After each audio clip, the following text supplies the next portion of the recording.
Et dans le domaine nutritionnel, comme disait Hippocrate, fais de ta médecine ton alimentation et ton alimentation ta médecine.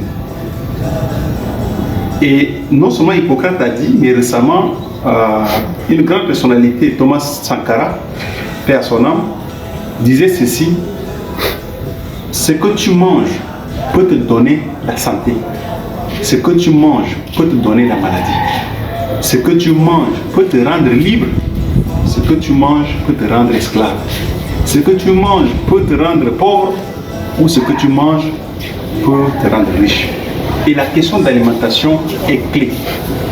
Au Tchad, à l'instar aussi des autres pays sahéliens, les habitudes alimentaires actuelles souvent ne sont pas adaptées au contexte de l'heure, au contexte du changement climatique.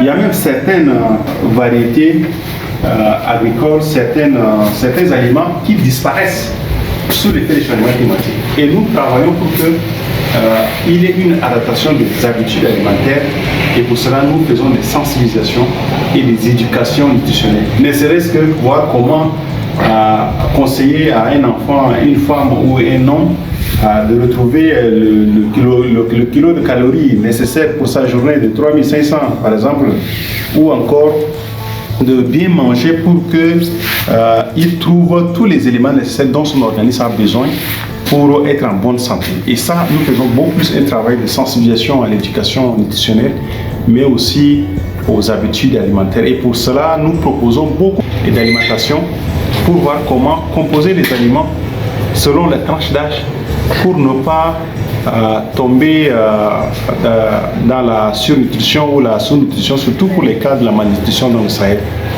Et pour ça, nous accompagnons les gens à préparer les aliments de base.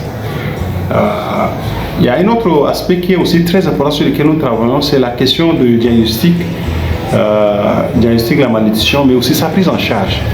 C'est vrai que la question de malnutrition peut être réglée dans les UNA, les unités ambulatoires nutritionnelles, ou encore des soins, etc., qu'on voit un peu dans les hôpitaux. Mais ce sont des solutions qui ne sont pas plus durables. On peut amener un enfant dans un centre nutritionnel, lui donner tout ce qu'il y a comme glucinate et tous les ATP nécessaires pour sa survie. Mais à sa sortie de l'hôpital, il retombe encore à la souche, à l'origine. Il revient encore dans le ménage où les pratiques alimentaires et nutritionnelles restent les mêmes.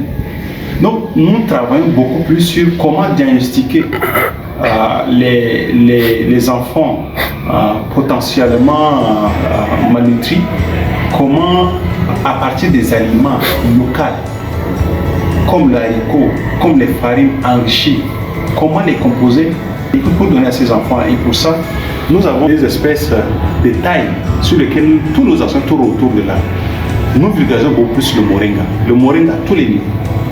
Et nous vulgarisons aussi la spiruline. La spiruline, c'est l'algue qu'on trouve dans le bassin du lac Tchad, mais qui apporte énormément de kilocalories et d'autres éléments nutritifs à l'organisme.